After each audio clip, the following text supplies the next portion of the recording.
All right, so today what we're going to do, guys, is we're going to continue our look at mean, median, and mode. We're going to finish that section that we started yesterday by looking at how you can read information from either an application or a sentence or a graph and then find mean, median, and mode from those.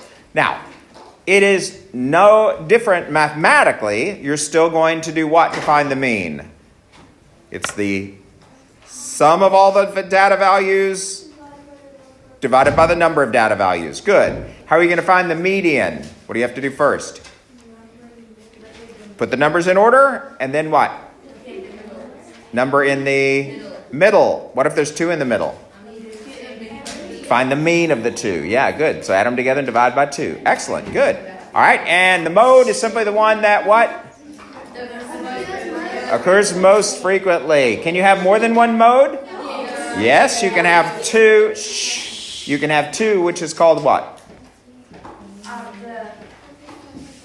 Bimodal, right? Like bicycle. Remember, we had that word yesterday. Bimodal. All right. And if you have more than 2, then we don't care, right? All right. What if you don't have any number that occurs more frequently than any other number? Then you have no mode. Okay? Good.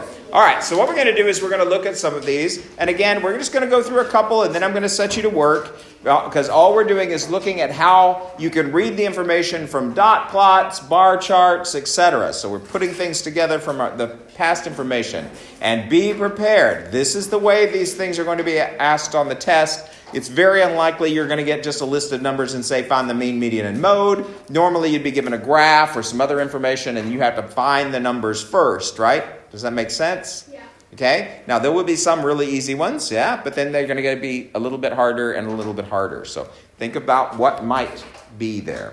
So let's go to the book and look at some of these. Oops. All right, so all we're doing with these is we're just going to use the graphs to find the numbers, right? So, and I'll do a little bit of this. So here, what does these 3 dots above the 3 mean? That there are 3 3s, right? So when you're making your list, you would just list them all out, yeah? Okay, so it's not difficult. Here, what does this bar above this 0 mean? That there are what? Yeah, that's the number halfway between 2 and so that means there are 3 zeros. Oops, not 3 zeros, not 3 3s, but 3 zeros. All right? So you're just reading information from the chart. So this is going to reinforce what we've done before. Now we're going to do the stem and leaf one because it's slightly different scale than what we're used to. But remember, in a stem and leaf, you always have to give a scale. And look at their scale. So in this one, 1 and then 3 doesn't mean 13. What does it mean? 1.3. So they're using the separation. The stem is the ones this time, and the leaves are tenths. So looking at the first 2 numbers, we're going to make this list here. The first 2 numbers are 1.3 and 1.5, right? With the leaves. Okay? So this scale is slightly different. So pay close attention. You can't just assume something, because that's the way it was before. So let's just read off the rest of them. Okay? So we've done those. So the next one is 2.0. 2 point what? 1. 2 point what? 2. 2 point what? 7. Good. So now we've done the 2s. Let's do the next one. 3 point what? 4. 3.6. 3.6, so 3.6 twice, yeah? Then 4.3, 4.5, and 4.9. Excellent. Because the scale says that that line is a point. Okay? In this case. So this line is representing a decimal point. All right. Now that we have them all listed, we want to find the mean, median, and mode for them. Yes?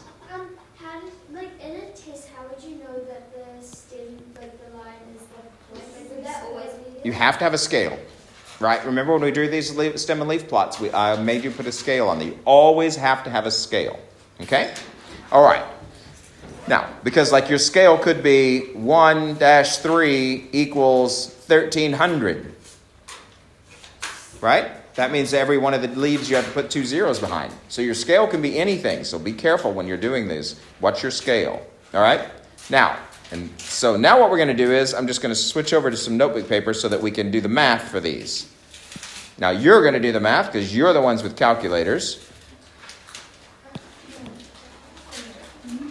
And the first thing I want you to do is I want you to find the mean. Now, guys, listen, please. To find the mean, do you notice I already have my list of numbers? So there's no reason to rewrite them. You can just put it in your calculator. However, remember yesterday I said that I do want to see some things when you can just rewrite them. But when you rewrite them, I want you to put that sum over the number of pieces of data. If I don't see that, I'm going to hit you point-wise. All right? So if you just give me a number, that is not the answer. I want to see the working. Got it? Now, that doesn't mean you have to rewrite all the numbers. You just have to put that sum there. Okay? So, go. Okay, so we got our sum of 36.1.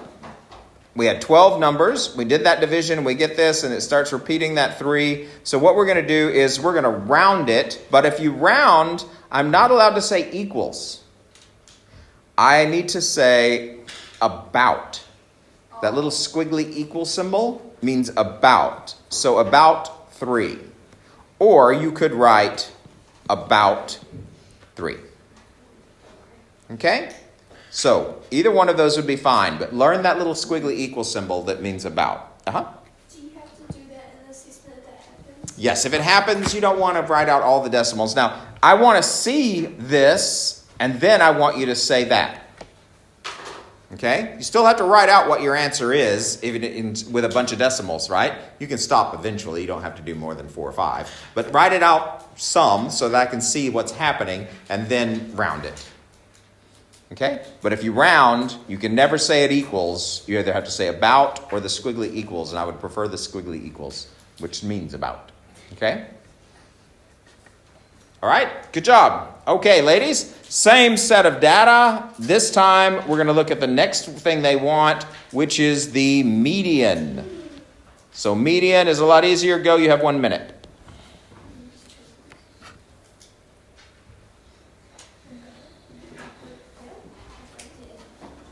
Put it in your calculator. Put it in your calculator.